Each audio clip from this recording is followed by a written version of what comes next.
നിങ്ങളോട് ഇന്ന് രാത്രികാലമായിരിക്കാൻ കർത്താവ് സാവകാശം ഒരുക്കിനായി ഞാൻ ദൈവത്തെ സ്തുതിക്കുന്നു. കഴിഞ്ഞ വർഷവും കർത്താവിൻ്റെ ദാസൻ പറഞ്ഞ പോലെ ഞങ്ങൾക്ക് ഒരുമിച്ച് ഇവിടെ കടന്നു വന്ന് ചർച്ചിൽ വെച്ച് കൺവെൻഷനിൽ പങ്കെടുക്കുവാൻ കർത്താവ് സാവകാശം ഒരുക്കി. ഞാൻ എല്ലാം ഓർത്ത് ദൈവത്തെ സ്തുതിക്കുന്നു. സ്റ്റേജിലായിരിക്കുന്ന എല്ലാ ശ്രേഷ്ഠ ദൈവദാസന്മാർ, എൻ്റെ മുമ്പിലായിരിക്കുന്ന പ്രിയ മാതാക്കൾ, പിതാക്കൾ, കുഞ്ഞുങ്ങൾ, സഹോദരങ്ങൾ, സഹോദരിമാർ, ഈ നല്ല ദേശക്കാര്, എന്നെ ശ്രവിക്കുന്ന, ഞങ്ങളെ ശ്രവിക്കുന്ന ഈ ദിവസങ്ങളിലൊക്കെ ദൈവജനം ശ്രവിച്ചുകൊണ്ടിരിക്കുന്ന ഈ നല്ല ദേശക്കാരെ എല്ലാവരെയും ഓർത്ത് ഞാൻ സ്നേഹവന്ദനം അറിയിക്കുന്നു.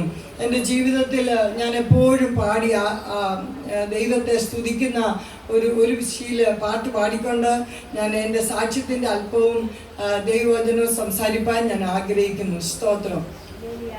യഹോവ എൻ്റെ ഇടയനല്ലോ, എനിക്കൊന്നിനും മുറ്റുണ്ടാകില്ല.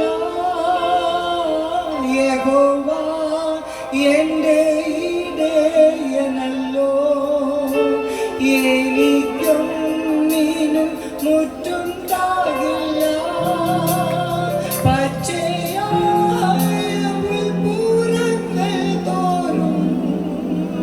മെച്ചമായി പോറ്റുന്ന ഇടയൻ, പച്ചയായ പുൽപ്പുറങ്ങൾ തോറും മെച്ചമായി പോറ്റുന്ന ഇടയൻ, ഇടയൻ, ഇടയൻ, നല്ല ഇടയൻ, എനിക്ക്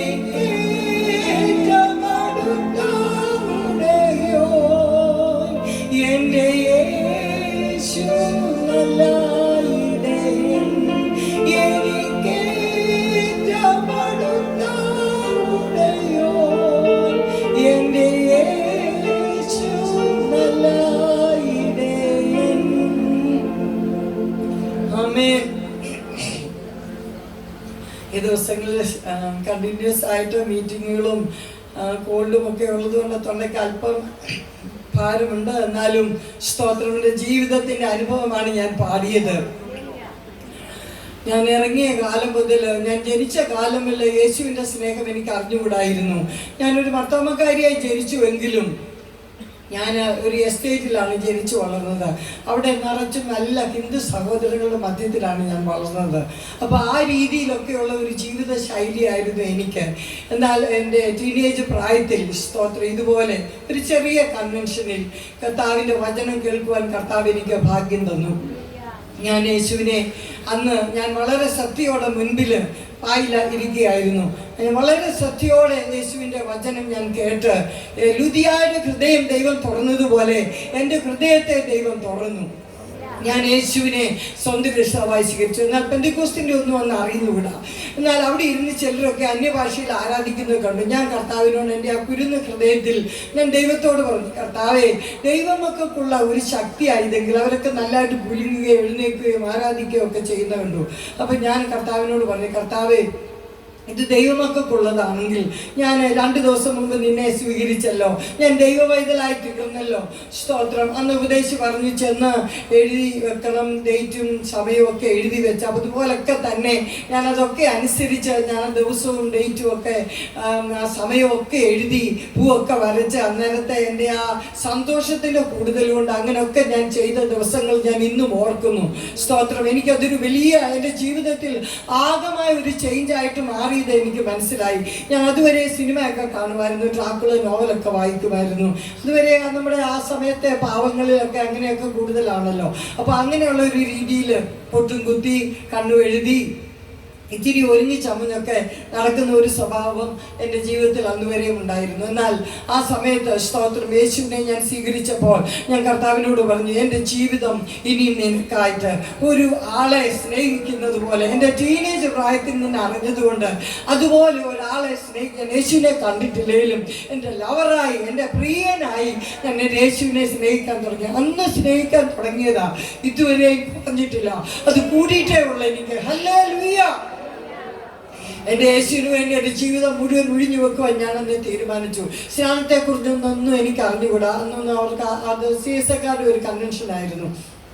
അതുകൊണ്ട് എനിക്ക് സ്നാനത്തെക്കുറിച്ചൊന്നും അറിഞ്ഞാൽ അന്ന് ഞാനിരുന്ന് കർത്താവിനോട് അങ്ങനെ പ്രാർത്ഥിച്ചപ്പോൾ കർത്താവ് എന്നെയും അന്ന് നിറച്ചു. എന്നാൽ ഇത് അന്യഭാഷയാണെന്നോ ദൈവശക്തി പകർന്നതാണെന്നോ ഒന്നും അതിൻ്റെ ആഴത്തിൽ ഇന്ന് നമ്മൾ അനുഭവിക്കുന്ന പോലുള്ള അനുഭവങ്ങളൊന്നും എനിക്ക് അന്നില്ലായിരുന്നു. സ്തോത്രം. എന്നാലും ഞാൻ എപ്പോഴും ദൈവത്തോട് ദൈവസന്നിധിയിൽ ഇരുന്ന് പ്രാർത്ഥിക്കാനുള്ള ഒരു വലിയ വാഞ്ച എൻ്റെ ജീവിതത്തിൽ ഉണ്ടായി.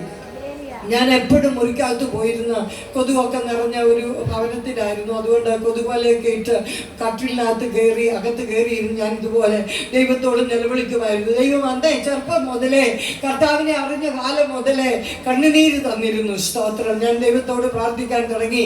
പ്രാർത്ഥിച്ചാൽ സ്തോത്രം ഹല്ലേലൂയ ദൈവം വിശ്വസ്തന. സ്തോത്രം. എൻ്റെ കുരുന്ന് ഹൃദയത്തിൽ സ്തോത്രം അന്ന് ദൈവം തന്ന ആ പ്രാർത്ഥനാ ജീവിതം ഇന്നും വർദ്ധിച്ചിട്ടേ ഉള്ളൂ.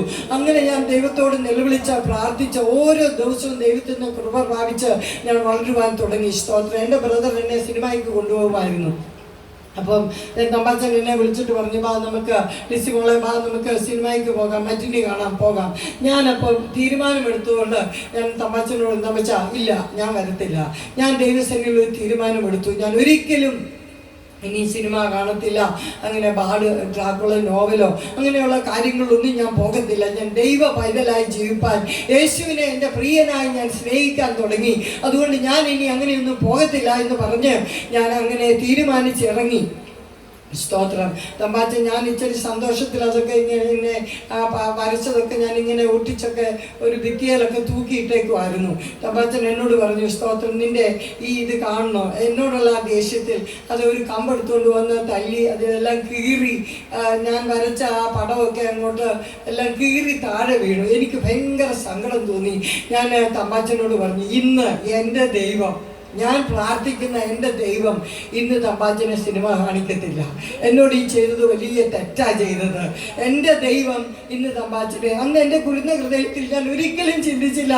ദൈവം നമ്മുടെ വിശ്വാസത്താൽ പ്രഖ്യാപിക്കുന്നത് പ്രവചനമാക്കി ദൈവം മാറ്റി. സ്തോത്രം. എൻ്റെ ബ്രദർ ഞാൻ പറഞ്ഞു, ഞങ്ങൾക്ക് ഒരു കലിങ്ങുണ്ട്, ഒരു ബ്രിഡ്ജ് താഴെ വീടിൻ്റെ താഴോട്ട് പോകുമ്പോൾ ഞാൻ പറഞ്ഞു ഈ ബ്രിഡ്ജിനപ്പുറത്ത് തമ്പാച്ചനെ ദൈവം വിടത്തില്ല. എനിക്കറിയത്തില്ല, അങ്ങനെ എൻ്റെ വായിൽ നിന്ന് വന്നുപോയി. അതുപോലെ നല്ല വെയിലുള്ള ഒരു ദിവസമായിരുന്നു. എന്നാൽ ഞാനത് പറഞ്ഞു കഴിഞ്ഞപ്പോൾ പെട്ടെന്ന് ഒരു കോളൊക്കെ കയറി. സ്തോത്രം. എൻ്റെ ബ്രദർ അങ്ങോട്ട് ഇറങ്ങിയ സമയത്ത് ഒരു ഭയങ്കര മഴ അങ്ങ് പെയ്തു. എൻ്റെ ബ്രദർ ഭയങ്കര നനഞ്ഞ് കുളിച്ച് കയറി വന്നു. എന്നിട്ട് എന്നെ ഒന്ന് തൂഷിച്ച് ഞാനങ്ങ് മാറിപ്പോയി. ഞാൻ മുറിക്കകത്ത് കയറി കഥ അടച്ച് എനിക്കറിയാം എന്നെ വല്ലതും ചെയ്യുമെന്നുള്ള പേടി കൊണ്ട് ഞാനങ്ങ് മാറിപ്പോയി. പക്ഷെങ്കിൽ ഞാൻ കൊതുവലയുടെ അകത്ത് കയറി ഞാൻ കർത്താവിനോട് ചോദിച്ചു, കർത്താവേ നിനക്ക് എന്നോട് ഇത്ര സ്നേഹമാണോ? ഞാൻ ഒന്ന് പറഞ്ഞപ്പോഴേ നീ അത് കേട്ടല്ലോ. പ്രവചനമാണെന്ന് എനിക്കറിഞ്ഞുകൂടായിരുന്നു. സ്തോത്രം. ഞാൻ കർത്താവിനെ കൂടുതൽ സ്നേഹിക്കാൻ തുടങ്ങി. പിന്നെ എനിക്ക് എപ്പോഴും ഞാൻ നിങ്ങളോട് തുറന്ന് പറയാം, പ്രാർത്ഥനാ ജീവിതം നിങ്ങളുടെ കയ്യിലുണ്ടോ? നിങ്ങൾ ഒരിക്കലും ഒരിടത്തും തോറ്റു പോകത്തില്ല. സ്തോത്രം. വർഷങ്ങൾ അനേകം കഴിഞ്ഞു. സ്തോത്രം. അനേകം വിഷയങ്ങളിൽ, അനേകം രോഗങ്ങളിൽ, ഞാനൊരു നേഴ്സൊക്കെയാണ്, ശരീരത്തിൽ എന്തൊക്കെ നടക്കുന്നതൊക്കെ എനിക്കറിയാം. എന്നാൽ അനേകം അത്ഭുത രോഗസൗഖ്യം എൻ്റെ വിശ്വാസം ഉറച്ചു നോക്കി ഞാൻ പലപ്പോഴും ദൈവത്തോട് പലതും ആലോചന ചോദിച്ചിട്ടുണ്ട്, അടയാളങ്ങൾ ചോദിച്ചിട്ടുണ്ട്. സ്തോത്രം. പ്രാർത്ഥനയ്ക്ക് മുമ്പിൽ മറികടക്കാത്ത ദൈവമാണ്. ചിലപ്പോൾ അന്നേരം കിട്ടത്തില്ലായിരിക്കും. സ്തോത്രം. പിന്നെയും നമ്മൾ കർത്താവിനോട് കൂടുതൽ അടുക്കുവാൻ, കർത്താവിൻ്റെ സന്നിധി നിലവിളിപ്പാൻ, അവൻ്റെ പാദപീഠം. സ്തോത്രം. അങ്ങനെയല്ലേ വേദത്തിൽ പറയുന്നേ, ഭൂമി അവൻ്റെ പാദപീഠം, സ്വർഗം അവൻ്റെ സിംഹാസനം, ഭൂമി അവൻ്റെ പാദപീഠം. ഞാൻ എപ്പോഴും പറയും, ആ പാദപീഠം എനിക്ക് നീ തന്നതിനാൽ ഞാൻ നിന്നെ സ്തുതിക്കുന്നപ്പാ. സ്തോത്രം. നിന്റെ പാദപീഠത്തിൽ കെട്ടിപ്പിടിച്ച് കടന്ന് എൻ്റെ മറിയെ പോലെ ഹൃദയം പകരുവാൻ, കണ്ണുനീരാ പാദത്തിൽ വീഴ്ത്തുവാൻ ദൈവം തന്ന ഭാഗ്യത്തിനായി ഞാൻ ദൈവത്തെ സ്തുതിക്കുന്നു. അല്ലെങ്കിൽ അനേക വർഷങ്ങൾ കടന്നുപോയി. സ്തോത്രം. എൻ്റെ പിതാവൊക്കെ എന്നോട് ഭയങ്കരമായിട്ട് എതിർത്തു. സാക്ഷിയൊക്കെ പറയാൻ ഒത്തിരി ഉണ്ടെന്നാൽ ഞാൻ അങ്ങനെ അധികം സാക്ഷ്യം പറഞ്ഞ് മുന്നോട്ട് പോകുന്നില്ല. സ്തോത്രം. എന്നെ കേൾക്കുന്ന ആരെങ്കിലും യേശുവിനെ സ്വീകരിക്കാത്ത, യേശുവിനെ അറിയാത്ത ആരെങ്കിലും ദൂരെ കേൾക്കുന്നവരോ ഈ പന്തലിൽ ഇരിക്കുന്നവരോ ഉണ്ടെങ്കിൽ, സ്തോത്രം, യേശു നല്ല സ്നേഹിതനാ, നമ്മുടെ പ്രാർത്ഥനയ്ക്ക് മറുപടി നൽകുന്നവനാ, നമ്മളെ വിടുവിക്കുന്നവനാ. സ്തോത്രം. ചിലപ്പോൾ സമയമെടുക്കും, കർത്താവ് അന്നേരം തരും. ചിലപ്പോൾ ഇല്ലാന്ന് പറയും, കാര്യം കൊച്ചു കുഞ്ഞിൻ്റെ കത്തി കൊടുക്കത്തില്ലല്ലോ നമ്മൾ, മാതാക്കൾ കൊടുക്കുവോ? ഇല്ല. അങ്ങനെയുള്ള സന്ദർഭങ്ങളിൽ ചില കാര്യം നമുക്കൊരു ഏലിയാവ് പ്രാർത്ഥിച്ചപ്പോൾ എനിക്ക് മരിക്കണമെന്ന് പറഞ്ഞ് ചൂരച്ചെടി കീഴെ കടന്നപ്പോൾ കർത്താവ് അതിനനുവദിച്ചോ? ഇല്ല. അപ്പൊ ചില സമയങ്ങളിൽ ദൈവം ഇല്ല എന്ന് പറയും. അപ്പോൾ ഓർത്തോളം സ്തോത്രം, ദൈവം അത് നന്നായി നമുക്ക് നമ്മളെ നന്നാക്കാൻ വേണ്ടിയാണ് അങ്ങനെ ചെയ്യുന്നതെന്ന്. എന്നാൽ ചിലപ്പോൾ ലേറ്റാക്കി ദൈവം നമുക്ക് മറുപടി തരും. അതൊക്കെ മാധുര്യമായി ദൈവത്തോട് കൂടുതൽ അടുക്കുവാൻ, കൂടുതൽ കരയുവാൻ, കൂടുതൽ പ്രാർത്ഥിപ്പാൻ ദൈവം നമ്മളെ സാവകാശം ഒരുക്കട്ടെ. സ്തോത്രം. ഇന്ന് രാത്രി കാലം ഒത്തിരി എനിക്ക് പറയാനുണ്ട്. സ്തോത്രം. എനിക്ക് കർത്താവിനോടുള്ള സ്നേഹം വർദ്ധിച്ച് സ്തോത്രം. എനിക്ക് ഇനിയും എൻ്റെ ജീവിതത്തിൽ എൻ്റെ കർത്താവിന് വേണ്ടി എന്തുമായി തീരണം എന്നുള്ളൊരു ആഗ്രഹത്തിൽ ഞാൻ ജീവിക്കാൻ തുടങ്ങി. ഞാൻ നേഴ്സിംഗ് പഠിച്ചു കഴിഞ്ഞിട്ട് സ്തോത്രം, എൻ്റെ സിസ്റ്റർ അമേരിക്കയിലായിരുന്നു. എനിക്ക് വേണ്ടി ഫയൽ ചെയ്തിട്ടുണ്ടായിരുന്നു. പോകുമെന്ന് എനിക്കറിയാം. ഞാൻ കർത്താവിനോട് പറഞ്ഞു, കർത്താവേ, എന്നെ നീ അമേരിക്ക വിട്ടാൽ എല്ലാവരും പോകുന്ന പോലല്ല, എൻ്റെ യേശുവിന് വേണ്ടി എന്നാൽ ആവോളം എനിക്ക് വേണ്ടി എല്ലാം എനിക്ക് തരുന്ന ആരോഗ്യം, എനിക്ക് തരുന്ന ഭൗതിക നന്മ, എനിക്ക് തരുന്ന ചുറ്റുപാടുകൾ, കൃപകൾ, കൃപാവരങ്ങൾ, സ്തോത്രം, കഴിവുകൾ എല്ലാം നിന്റെ രാജ്യത്തിൻ്റെ വ്യാപ്തി. സ്തോത്രം. ദൈവരാജ്യമാണല്ലോ ദൈവത്തിൻ്റെ ഹൃദയം. നമ്മൾ അതിനായിട്ട് ഓടണമെന്ന്, ദൈവമക്കൾ അതിനായിട്ട് ഓടണമെന്നാണ് വേദപുസ്തകം മൊത്തം പറയുന്നത്. യോഹന്നാൻ വന്നപ്പോഴും ദൈവരാജ്യം പ്രസംഗിച്ചു. യേശു വന്നപ്പോഴും ദൈവരാജ്യം സമീപിച്ചിരിക്കുന്നു, അതുകൊണ്ട് മാനസാന്തരപ്പെടുമെന്ന് പ്രസംഗിച്ചു. ഇന്നും നമ്മൾ അതാണ് പ്രസംഗിക്കേണ്ടത്. കർത്താവിന്റെ വരവ് ഏറ്റവും അടുത്തിരിക്കും. നിങ്ങൾ ഈ ദിവസങ്ങളിൽ ആ പ്രസംഗമൊക്കെ കേട്ടുവെന്ന് എനിക്ക് നല്ലതുപോലെ അറിയാം. ഹല്ലേലൂയ, സ്തോത്രം. ലോകത്തിന്റെ സംഭവങ്ങൾ നമ്മളെ അതൊക്കെ കാണിച്ചുകൊണ്ടിരിക്കുമ്പോൾ കർത്താവിന് വേണ്ടി ഓടുവാൻ, അധ്വാനിപ്പാൻ ദൈവം നമ്മളെ സഹായിക്കട്ടെ. സ്തോത്രം. അങ്ങനെ ഞാൻ കർത്താവിന് വേണ്ടി എൻ്റെ ജീവിതത്തിൽ അങ്ങനെ ആയിരുന്ന സമയത്ത് ദൈവം എന്നെ അമേരിക്കയിൽ അയച്ചു. ഞാനൊരു നേഴ്സായിരുന്നു. സ്തോത്രം. അവിടെ ചെന്ന് സ്തോത്രം എക്സാമൊക്കെ എഴുതുവാനും സ്തോത്രം എൻ്റെ പഠിത്തത്തിൽ ഉന്നതമായിട്ടുള്ള ജോലിയൊക്കെ ദൈവം എനിക്ക് തന്നു. നല്ല ശമ്പളം എൻ്റെ കയ്യിൽ തന്നു. സ്തോത്രം. ഞാൻ ഒന്നും എൻ്റെ സ്വന്തമെന്ന് ഇന്ന് വരെ വിചാരിച്ചിട്ടില്ല. സ്തോത്രം. ഞാൻ നിങ്ങളോട് പറഞ്ഞതുപോലെ 100% പെർഫെക്റ്റ് എന്ന് ഞാൻ ഒരിക്കലും ക്ലെയിം ചെയ്യത്തില്ല. എന്നാൽ എനിക്ക് എൻ്റെ ദൈവത്തോട് സ്നേഹമുണ്ട്, എൻ്റെ യേശുവിനോട് എനിക്ക് സ്നേഹമുണ്ട്.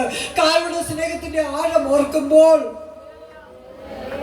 സ്തോത്രം, എനിക്ക് വേണ്ടി ജീവൻ തന്ന, അവസാനത്തുള്ളി രക്തം വരെ തന്ന, ഈ ലോകത്തിൽ ജഡമെടുത്ത് വന്നപ്പോൾ സ്വന്തം തോളിൽ തലചായ്ച്ച എൻ്റെ യേശു ഒരു ഭവനമില്ലാതിരുന്ന സമയത്ത് അനേക ഭവനങ്ങളിൽ പോയി. എന്നാൽ അതിനിടയ്ക്ക് അനേകരെ സൗഖ്യമാക്കി. എൻ്റെ അടുത്ത് വന്ന് ആരെയും ദൈവം വെറുതെ വിട്ടിട്ടില്ല. സ്തോത്രം. ദൈവത്തിന്റെ വിശ്വസ്തത നമുക്ക് അവിടെ എല്ലാം കാണാൻ സാധിക്കും. ആ യേശുവിനെ സ്നേഹിക്കണമെന്നൊരു ഒറ്റ ആഗ്രഹം എനിക്കുണ്ടായിരുന്നു. ആ ഒരു രീതിയിൽ അങ്ങനെ ഞാൻ വിശ്വസിച്ചു. ഞാൻ ദൈവവചനം കേൾക്കുന്നിടത്ത് ഓടുമായിരുന്നു. ഒരു പ്രസംഗം കേൾക്കാൻ ഞാൻ ഓടുമായിരുന്നു. എൻ്റെ വീട്ടിൽ എനിക്ക് സ്വാതന്ത്ര്യമില്ലായിരുന്നു. എന്നാൽ എവിടെയെങ്കിലും ഒരു പ്രസംഗം കേൾക്കുവാൻ ഞാൻ ഓടുമായിരുന്നു. ഒരു കാസറ്റ് കിട്ടുവാൻ ഞാൻ ഓടുമായിരുന്നു. സ്തോത്രം. ഞാൻ അമേരിക്കയിൽ ആയിരുന്ന സമയത്ത് എൻ്റെ സിസ്റ്ററൊക്കെ മർത്തോമായിലാണ് പോകുന്നത്. ഞാൻ പെന്തക്കോസ്തിലായതുകൊണ്ട് എന്നോട് പറഞ്ഞു, ഞാൻ കല്യാണം കഴിച്ചിട്ടാണ് ഞാൻ പോയത്. എന്നാലും എൻ്റെ സിസ്റ്റർ എന്നോട് പറഞ്ഞു, നിനക്ക് ഇവിടെ നിന്ന് ചർച്ചിൽ പോകാൻ അനുവാദമില്ല. എനിക്ക് വളരെ ഭാരം തോന്നി. ഞാൻ ഡൽഹിയിലായിരുന്ന സമയത്ത് സ്തോത്രം ഏകയായി ദൈവസന്നിധിയിൽ. അതുകൊണ്ടാണ് ഞാൻ നിങ്ങളോട് തുറന്നു പറയാം, ദൈവത്തെ ആരാധിക്കാൻ കിട്ടുന്ന സമയം എന്തോ വല്ലതും നോക്കരുത്.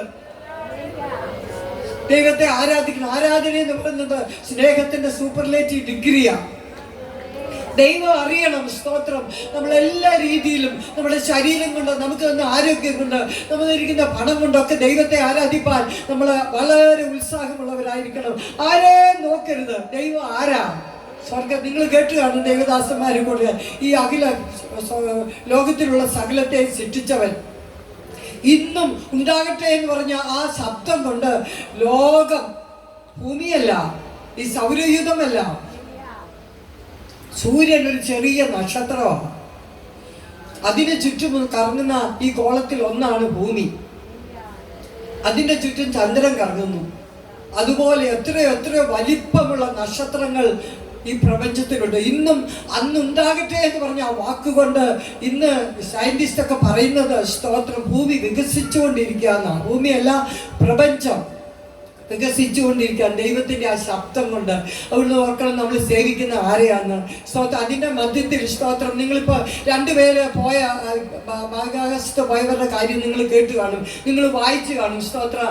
അവര് പറയുന്നത് സ്തോത്രം, അവരവിടെ നിന്ന് താഴോട്ട് ഭൂമിയെ നോക്കിയപ്പോൾ അവര് വിചാരിച്ചു, നോക്കിക്കേ അതിനകത്ത് ഇത്രയും പേരെ, ഇത്രയും ആള്, ഇത്രയും എല്ലാം സ്തോത്രം ഒന്നുമില്ലാത്തതുപോലെ അവർക്ക് അവിടെ ഇരുന്നുകൊണ്ട് തോന്നിയെന്ന്. നമുക്കാ ഭൂമി വലുത്, നമുക്കാ നമ്മുടെ ചുറ്റുപാടുകൾ വലുത്, നമുക്കാ നമ്മുടെ കുടുംബം വലുത്, നമുക്കാ നമ്മുടെ കാറ് വലുത്, നമുക്കാ നമ്മുടെ വീട് വലുത്. സ്തോത്രം. ദൈവത്തിന്റെ മുമ്പിൽ ഇതൊന്നും വലിയ കാര്യമല്ല. കർത്താവിന് വേണ്ടി ജീവിക്കാൻ നിങ്ങൾ എവരുടെ ആവശ്യം കൂടി ഞാൻ ആഹ്വാനം ചെയ്യുന്നു. സാക്ഷ്യം പറയാൻ ഒത്തിരിയുണ്ട്, ഞാൻ സാക്ഷ്യത്തിലേക്ക് പിന്നെ പോകുന്നില്ല. സ്തോത്രം. എനിക്ക് കർത്താവിന്റെ വിചാരം, കർത്താവിന്റെ ഹൃദയം നമ്മൾ മനസ്സിലാക്കണമെന്ന് എനിക്ക് ആഗ്രഹമുണ്ട്. സ്തോത്രം. മത്തായിയുടെ സുവിശേഷം 6-ാം അധ്യായത്തിൽ അതിൻ്റെ പ്രാർത്ഥന യേശു പഠിപ്പിച്ചു. നമ്മൾ എങ്ങനെ പ്രാർത്ഥിക്കുന്നുള്ളൊരു മാതൃക ദൈവം കാണിച്ചു തന്നു. സ്തോത്രം. സ്വർഗത്തിലെ ദൈവത്തെ പിതാവാക്കി, പഴയ നിയമക്കാർക്ക് ഇല്ലാത്തൊരു ഭാഗ്യ പദവി യേശു ക്രിസ്തു ലോകത്തിൽ വന്നതിന് ശേഷം നമുക്ക് തന്നു. സ്വർഗത്തിലെ നമ്മുടെ അപ്പച്ച എന്ന് വിളിക്കുവാൻ. കാര്യം പിതാക്കന്മാരാണല്ലോ കുടുംബത്തിന് വേണ്ടി എല്ലാം ചെയ്യുന്നത്. നല്ല പിതാക്കന്മാർ. കുടിച്ചും അനുസരണമില്ലാതെയും അങ്ങനെ വിഷമിച്ച് നടക്കുന്നവരെ കുറിച്ചല്ല ഞാൻ പറയുന്നത്.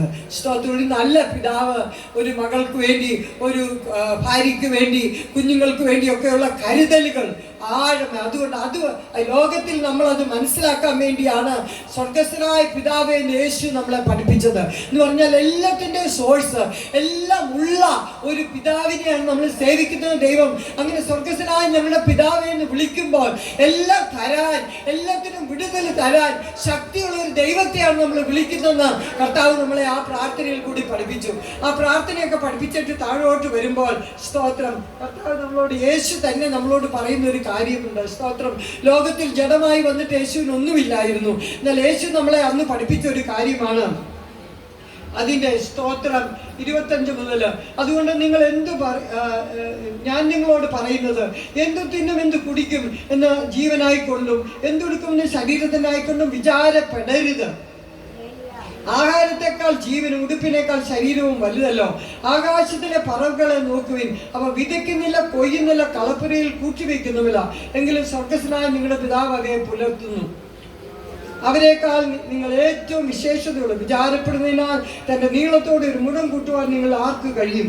ഉടുപ്പിനെ കുറിച്ച് വിചാരപ്പെടുന്നത് എന്ത്? വയലിലെ താമര എങ്ങനെ വളരും നിരൂപിപ്പീൻ. ശലോമോൻ പോലും ഭക്തത്തിൽ ഒന്നിനോളം ചമഞ്ഞിരുന്നില്ലെന്ന് ഞാൻ നിങ്ങളോട് പറയുന്നു.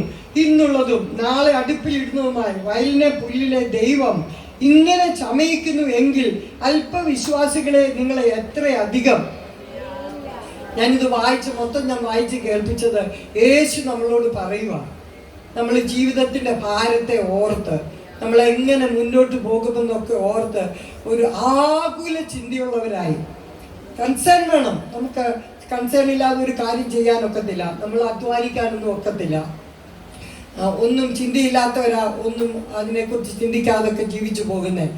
കുടുംബത്തെക്കുറിച്ച് ചിന്തയില്ലാതെ എല്ലാം നശിപ്പിച്ചൊക്കെ പോകുന്നത്. നമ്മൾ കൺസേൺ ഉള്ളവരായിരിക്കണം, കരുതലുള്ളവരായിരിക്കണം. എന്നാൽ ആകുല ചിന്ത ദൈവസന്നിധിയിൽ പാപമാണ്. കാര്യം ദൈവത്തെ വിശ്വസിക്കാൻ നമ്മൾ കടപ്പെട്ടവരാണ്. എബ്രായ ലേഖനത്തിൽ എഴുതിയേക്ക്, അവിശ്വാസമുള്ള ദുഷ്ടഹൃദയം നിങ്ങൾ ആർക്കും ഉണ്ടാകരുത്. നമ്മൾ ഒരിക്കലും ദൈവത്തെ അവിശ്വസിക്കരുത്. ഞാനതുകൊണ്ടാണ് പ്രാർത്ഥനാ ജീവിതത്തിന്റെ ആഴം നിങ്ങളോട് പറഞ്ഞത്. എന്ത് വന്നാലും ഏത് സാഹചര്യത്തിലും ഓടിപ്പോയി കർത്താവിന്റെ പാദം കെട്ടിപ്പിടിച്ചോണം. നമ്മളറിയാത്ത വഴികൾ, അറിയാത്ത വ്യക്തികൾ ദൈവം നമുക്കായി ഒരുക്കി തരും. ഞാൻ നിങ്ങളോട് നേരത്തെ സാക്ഷ്യം പറഞ്ഞൊന്നും എനിക്ക് അറിഞ്ഞുകൂടാ. ഞാൻ സ്നാനപ്പെട്ടതിൻ്റെ പുറകെ എന്നെ സ്നാനപ്പെടുത്തിയ കർത്താവിൻ്റെ ദാസൻ അന്ന് നോർത്ത് ഇന്ത്യയിലായിരുന്നു. കോർബ എന്ന സ്ഥലത്തേക്ക് ഡൽഹിയിൽ നിന്ന് മൂവ് ചെയ്തു പോയി. എന്നാൽ ഒരു ദിവസം ദൈവം എന്നെ ഒരു ദർശനം കാണിച്ചു. കർത്താവ് എന്നോട്, ഞാൻ സ്റ്റുഡൻ്റാ, കർത്താവ് എന്നോട് പറഞ്ഞു, നീ ആ പാസ്റ്റർക്ക് 50 രൂപ അയച്ചു കൊടുക്കണം. ഞാൻ കർത്താവിനോട് പറഞ്ഞു, കർത്താവേ എൻ്റെ പൈസ ഇല്ല. ഒരു സ്റ്റുഡൻ്റായ എന്നോടാണോ നീ പൈസ ആ കർത്താവിൻ്റെ ദാസന് അയച്ചു കൊടുക്കാൻ പറഞ്ഞേക്കാം? ഞാൻ ഡൽഹിയിലെ ഞങ്ങളുടെ ചർച്ചിലെ പൈസക്കാരായിട്ടുള്ള അങ്കിളുമാരുടെ പേരൊക്കെ ഞാൻ കർത്താവിനോട് പറഞ്ഞു. ഞാൻ പറഞ്ഞു, കർത്താവെ അവരോടൊക്കെ പറ. അപ്പം ഒരു ദൈവ ദാസന്മാരെന്ന് അറിയാതെ അബ്രഹാം ദൂതന്മാരെ സൽക്കരിച്ചതെന്ന് പറഞ്ഞ് എൻ്റെ മുമ്പിൽ കൂടി ഇങ്ങനെ ഒരു മൂവി പോലെ ഇങ്ങനെ പോയി. ഞാൻ പറഞ്ഞു, യെസ് കർത്താവേ, എനിക്ക് മനസ്സിലാകുന്നു. അപ്പം തന്നെ കർത്താവ് എന്നെ ഓർപ്പിച്ചു. സ്തോത്രം. എൻ്റെ ഒരു ഫ്രണ്ട് ഇപ്പോൾ അവള് പാസ്റ്റർ മെമ്മറീസിലെ ചർച്ചിൽ ബാംഗ്ലൂർ ശുശ്രൂഷിക്ക് അവിടെ ഉണ്ട്. ആലിസ് എന്ന് പറയും. ഞങ്ങൾ ഒരുമിച്ച് മർത്തമ്മക്കാരിയായിരുന്നു. വിശ്വാസത്തിൽ ഞാൻ പറഞ്ഞ് ഞങ്ങൾ ഒരുമിച്ച് ഡൽഹിയിലെ ബസ്റ്റിക്കേറ്റ് തോമസിൻ്റെ അവിടെ സ്നാനപ്പെട്ടതാണ്. ഞാനൊരു 50 രൂപ അവൾക്ക് 6 മാസം മുമ്പേ കൊടുത്തിട്ടുണ്ടായിരുന്നു. എൻ്റെ ബ്രദർ വന്ന് എനിക്ക് പൈസ തന്നപ്പം അവൾക്കൊരാവശ്യത്തിന് കൊടുത്തതാണ്. അത് ഞാൻ മറന്നു കിടക്കുമായിരുന്നു. എന്നാൽ ആ സമയത്ത് സ്തോത്രം എന്നോട് കർത്താവ് ഓർപ്പിച്ചു ആ പൈസയുടെ കാര്യം. അപ്പം ഞാൻ കർത്താവിനോട് പറഞ്ഞു, നാളെ വെളുപ്പിന് 7 മണിക്ക് മുമ്പ് അവളെ എനിക്ക് ആ പൈസ കൊണ്ട് തരുവാണെങ്കിൽ നീയാണ് എന്നോട് സംസാരിച്ചതെന്നും ഞാൻ ചിലപ്പോൾ ഇങ്ങനെ ദൈവത്തോട് എൻ്റെ ഇങ്ങനെ അടയാളങ്ങൾ പറയും. അപ്പം നീ അതിനോട് സംസാരിച്ചത് ഞാൻ ഉടനെ തന്നെ അവളോട് അത് ഷെയർ ചെയ്തിട്ട് ഞാൻ അന്ന് പോസ്റ്റ് ഓഫീസിൽ ഇംഗ്ലണ്ട് ഇതിലാണ് നമ്മൾ മണി ഓർഡർ കൊണ്ട് അയക്കുക. അപ്പം അയച്ചോളാമെന്ന് ഞാൻ തീരുമാനമെടുത്തു. ഞാൻ അങ്ങ് ഉറങ്ങിപ്പോയി. രാവിലെ ഒരു 7 മണിക്ക് മുമ്പായിട്ട് അവൾ വന്നിട്ട് എന്നെ കഥ കൂട്ടി. ഞങ്ങൾ ഹോസ്റ്റലിൽ താമസിക്കുക ഡൽഹിയിൽ. കഥ കൊട്ടിയിട്ട് എടി ലിസി കഥ ഉറക്കടി എന്ന് പറഞ്ഞു. ഞാൻ അവിടെ സൗണ്ട് കേട്ടിട്ട് പെട്ടെന്ന് എന്നെ ഓർമ്മ വന്നു. ഞാൻ കഥ തുറന്നുടനെ ഒരു 50 നോട്ട് ഇങ്ങനെ നീട്ടിക്കൊണ്ട് നിൽക്കുകയാണ്. ഞാൻ പറഞ്ഞു, ആലീസെ കയറി വാ. ഞാൻ അങ്ങ് അവിടെ കിടന്ന് തുള്ളി ചാടി. നീ കയറി വാ, അകത്ത് വാ, എനിക്ക് നിന്നോട് ഒരു സ്റ്റോറി പറയാൻ. ഞാൻ ഇതെല്ലാം അവളോട് പറഞ്ഞു. ഞങ്ങൾ എൻ്റെ കട്ടിലിൻ്റെ സൈഡിൽ ഞങ്ങൾ രണ്ടുകൂടെ മുട്ടുകുത്തി. ഞാൻ ദൈവത്തോട് ഒരു പ്രോമിസ് ചെയ്തു, നിന്നെയും കൂടെ കൂട്ടിക്കൊണ്ട് ഞാനത് പണിയോ. ഞാൻ കർത്താവിൻ്റെ ദാസൻ്റെ പേർക്ക് അടിയിൽ എഴുതി കർത്താവിനോട് സംസാരിച്ചു. ഞാൻ ഈ 50 രൂപ അയക്കുന്നു എന്ന് മാത്രം എഴുതി ഞാൻ അയച്ചു. ഞാൻ എന്തിനാ ഇത് പറഞ്ഞെന്നറിയാമോ? ആ വിഷയം ഇന്നും ഒരു ആവശ്യത്തിൻ്റെ മുൻപിൽ, മറ്റുള്ളവരുടെ ഒരു ആവശ്യത്തിൻ്റെ മുൻപിൽ എന്നെ വളരെ ധൈര്യപ്പെടുത്തി. എനിക്ക് എൻ്റെ പൈസ കർത്താവിന് വേണ്ട, അതെനിക്കറിയായിരുന്നു. പക്ഷെ എന്നെ വിശ്വാസം പഠിപ്പിക്കാൻ, വിശ്വാസത്തിൽ ഞാൻ ഇറങ്ങി വന്നിട്ട് 2 മാസമേ ഉള്ളൂ. വലിയ പ്രതികൂലത്തിൽ നിൽക്കുക. എൻ്റെ വീട്ടിൽ നിന്നൊക്കെ വലിയ പ്രതികൂലത്തിൽ ഞാൻ നിൽക്കുന്ന സമയമാണ്. ആരോടും പ്രായം അതല്ലേ, 19 വയസ്സ് കഴിഞ്ഞതേ ഉള്ളൂ. അപ്പം ആരോടും നമ്മുടെ വിഷയം ഹൃദയം പറയാനൊക്കത്തില്ല, പ്രായമായതായതുകൊണ്ട്. ചർച്ചിൽ പോലും ഞാനൊന്നും തുറന്നു പറയാറില്ല. സ്തോത്രം. അങ്ങനെ ഇരുന്ന സമയത്ത് സ്തോത്രം ഞാനതുകൊണ്ട് അയച്ചു. എന്നാൽ ഞാൻ നിങ്ങളോട് പറയുക, ദൈവം ആരാ? ഞാൻ എൻ്റെ ആവശ്യത്തിൻ്റെ മുൻപിൽ ഞാൻ കർത്താവിനോട് പറയും, വേറൊരാളുടെ ആവശ്യത്തിന്, വേറൊരു ദൈവദാസൻ്റെ ആവശ്യത്തിൻ്റെ മുൻപിൽ എന്നോട് നിനക്ക് പൈസ ഇല്ലാത്ത എന്നെക്കൊണ്ട് നിനക്ക് ചെയ്യാൻ കഴിയുമെങ്കിൽ എൻ്റെ കാര്യത്തിന് നിനക്ക് വേറൊരാളെ, ഒരു ദൂതനെ എഴുന്നേൽപ്പിക്കാൻ കഴിയും. സ്തോത്രം. ദൈവം വിശ്വസ്തനാ. ഇവിടെ കർത്താവ് പറയാണ്, നിങ്ങൾ വിചാരപ്പെടരുതെന്ന്. അതുകൊണ്ടാണ് ഞാൻ ഉദാഹരണം പറഞ്ഞത്. ദൈവത്തിന് ആരെ ഉപയോഗിക്കാൻ കഴിയും? കാക്കയെ കൊണ്ട് എലിയാവിനെ പോറ്റിച്ചില്ലേ? ഇല്ലേ? സ്തോത്രം. സിംഹത്തിന്റെ വായെ അടച്ചില്ലയോ ദാനിയേലിന് വേണ്ടി? സ്തോത്രം. നമ്മുടെ ദൈവം ആരെയാ നമ്മൾ സേവിക്കുന്നത്? ഒരിക്കലും ദൈവത്തെ അവിശ്വസിക്കരുത്. സ്തോത്രം. ഹല്ലേലൂയ. 5:7 എഴുതിയേക്കുവാ. സ്തോത്രം. അവൻ നിങ്ങൾക്കായി കരുതുന്നതാകയാൽ സകല ചിന്താകുലവും അവന്റെ മേൽ ഇട്ടുകൊള്ളുവീൻ, വിചാരപ്പെടരുതെന്ന്. സ്തോത്രം. ദൈവം നമ്മളോട് പറയാം, നമ്മുടെ സകല ചിന്താകുലവും, നമുക്കുള്ള എല്ലാ ഭാരങ്ങളും കർത്താവിൽ ഇറക്കി വെക്കുവാൻ നമ്മൾ പഠിക്കണം. അങ്ങനെ ഇറക്കി വെക്കുന്നതാ പ്രാർത്ഥന. ഇങ്ങനെ നിസ്സാരമായി ദൈവത്തോട് ഞാൻ നിങ്ങളോട് ഇങ്ങനെ സംസാരിക്കും. ഞാൻ പലപ്പോഴും അങ്ങനെ വണ്ടി ഓടിച്ച് കാർ ഓടിച്ച് പോകുമ്പോൾ അമേരിക്കയിൽ വെച്ച് കുക്ക് ചെയ്യുമ്പോൾ ചിലപ്പം ഒരു പാട്ടിൻ്റെ ശീലമായിരിക്കും പാടിയതുപോലെ. ഞാൻ ഈ പാടിയ പോലൊക്കെ ഒരു പാട്ട് പാടി കഴിയുമ്പോൾ ദൈവം എന്നെ ആത്മാവിൽ നിറയ്ക്കും. കർത്താവിൻ്റെ സ്നേഹം കൊണ്ട് എനിക്ക് എൻ്റെ ഉള്ളിൽ നിറയും. ഞാൻ എല്ലാം ഓഫ് ചെയ്തിട്ട് ഫ്രണ്ടിൽ ലിവിങ് റൂമിൽ വന്ന് കിടന്ന് ഓടി ചാടി എൻ്റെ കർത്താവിനെ കുറേ ആരാധിക്കും. പിന്നെ ഞാൻ അവിടെ കമന്ന് കിടന്ന് ദൈവത്തെ സ്തുതിക്കും. ഹല്ലേലൂയ. മെഴുകുരുന്നത് പോലെ വിഷയങ്ങളെല്ലാം ഉരുകിപ്പോയിട്ടുണ്ട്. സ്തോത്രം. കർത്താവ് അന്നേരം നമുക്ക് തന്നോ ഇല്ലയോ എന്നും നമുക്ക് അറിഞ്ഞുകൂടാ. പിന്നെ നമുക്ക് മനസ്സിലാകും നമ്മുടെ പ്രാർത്ഥന കർത്താവ് കേട്ടെന്ന്. എൻ്റെ ശരീരത്തിൽ അനേക രോഗങ്ങൾ അങ്ങനെ വന്നിട്ടുണ്ട്. സ്തോത്രം. ഞാൻ ചിലപ്പോൾ വിചാരിച്ചിട്ടുണ്ട്, സ്തോത്രം, അയ്യോ ഇത് ഡോക്ടറെ അടുത്തുകൊണ്ട് കാണിക്കണം എന്നൊക്കെ ഞാൻ ചിന്തിച്ച സമയങ്ങൾ എൻ്റെ ജീവിതത്തിലുണ്ട്. സ്തോത്രം. എന്നാൽ കുറച്ച് ദിവസം കഴിയുമ്പോൾ, കർത്താവിനോട് നിലവിളിച്ച് കഴിയുമ്പോൾ ഞാനതൊക്കെ മറന്നുപോകും. കുറച്ച് കഴിയുമ്പോൾ ഞാൻ ഓർക്കുമോ അതെന്തിയേ, അല്ലെ അത് മാറിപ്പോയോ, അല്ലെ? അങ്ങനെയൊക്കെ ഞാൻ ചിന്തിച്ച് ദൈവം അത്ഭുത സൗഖ്യം എൻ്റെ ജീവിതത്തിൽ ദൈവം തന്നിട്ടുണ്ട്. കുഞ്ഞുങ്ങളുടെ കാര്യത്തിൽ, അവരുടെ പഠിത്തത്തിൻ്റെ കാര്യത്തിൽ, അവരുടെ ജോലിയുടെ കാര്യങ്ങളിലൊക്കെ സ്തോത്രം. ദൈവത്തിൻ്റെ വിശ്വസ്തത അനുഭവിക്കാൻ കർത്താവ് സാവകാശം ഒരുക്കി. സ്തോത്രം. എന്നാൽ കർത്താവ് എല്ലാത്തിനും ഒരു കാലം വെച്ചിട്ടുണ്ട്. സ്തോത്രം. എല്ലാത്തിനും ഒരു കാലമുണ്ട്. സ്തോത്രം. ദൈവം നിത്യതയും നമ്മുടെ ഉള്ളിൽ വെച്ചിട്ടുണ്ട്. എന്നെ കേൾക്കുന്ന ആരെങ്കിലും ഞാൻ പോകുന്നിടത്തെല്ലാം ഇപ്പോൾ അത് പറയും. കാര്യം ഈ വർഷം കർത്താവ് എന്നോട് സംസാരിച്ച ഒരു വാക്കാണ് നിത്യത.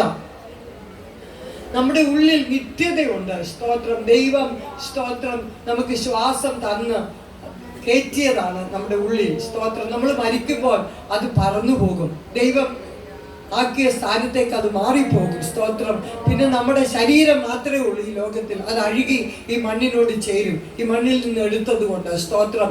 എന്നാൽ സ്തോത്രം, എന്നെ കേൾക്കുന്ന ആരെങ്കിലും ആ നിത്യതയെ ഉറപ്പാക്കാത്ത ആരെങ്കിലും ഉണ്ടെങ്കിൽ സ്തോത്രം, ആ നിത്യത സ്വർഗ നരകമാണോ, സ്വർഗമാണോ, നിത്യ നരകമാണോ, നിത്യ സ്വർഗമാണോ എന്ന് ചിന്തിച്ചിട്ട് വേണം പോകാൻ. വെളിപ്പാട് പുസ്തകത്തിൽ അവസാന അധ്യായങ്ങളിലൊക്കെ എഴുതിയിട്ടുണ്ട്. സ്തോത്രം. നിത്യ ശിക്ഷാവിധിയുണ്ട്, നമുക്ക് നിത്യ മരണമുണ്ട്. സ്തോത്രം. ദൈവമക്കളല്ലാത്തവർക്ക്. സ്തോത്രം. എന്നാൽ ദൈവമക്കൾക്ക് നമ്മൾ ചെയ്യുന്നതിൽ രക്ഷ സൗജന്യമാണ്. അത് ദൈവം നമുക്കൊന്നും ദൈവത്തിന് കൊടുക്കണ്ട. എന്നാൽ സ്തോത്രം, നമ്മൾ ദൈവ പൈതലാണോ നമ്മൾ ചെയ്യുന്നത്, നമ്മൾ പ്രാർത്ഥിക്കുന്നത്, നമ്മൾ കൊടുക്കുന്നത്, സ്തോത്രം, മറ്റുള്ളവരെ സഹായിക്കുന്നത്, സ്തോത്രം, നമ്മുടെ ഭവനം തുറന്നു കൊടുക്കുന്നത്, എന്ത് നമ്മൾ ചെയ്യുന്നോ അതിനെല്ലാം പ്രതിഫലം ദൈവം നമുക്കായി വെച്ചിട്ടുണ്ട്. സ്തോത്രം. അതുകൊണ്ട് നമ്മൾ സേവിക്കുന്ന ആരെയും ഓർത്ത് വിശ്വസ്തയോടെ നല്ല സാക്ഷ്യം പ്രാപിച്ച് ദേശത്ത് ജീവിപ്പാൻ ദൈവം എല്ലാവരെയും സഹായിക്കട്ടെ. ഈ സമയം തന്ന കർത്താവിന്റെ ദാസനെ നന്ദി പറഞ്ഞുകൊണ്ട് ഞാൻ ദൈവസന്നിധിയിൽ ഇരുന്നു.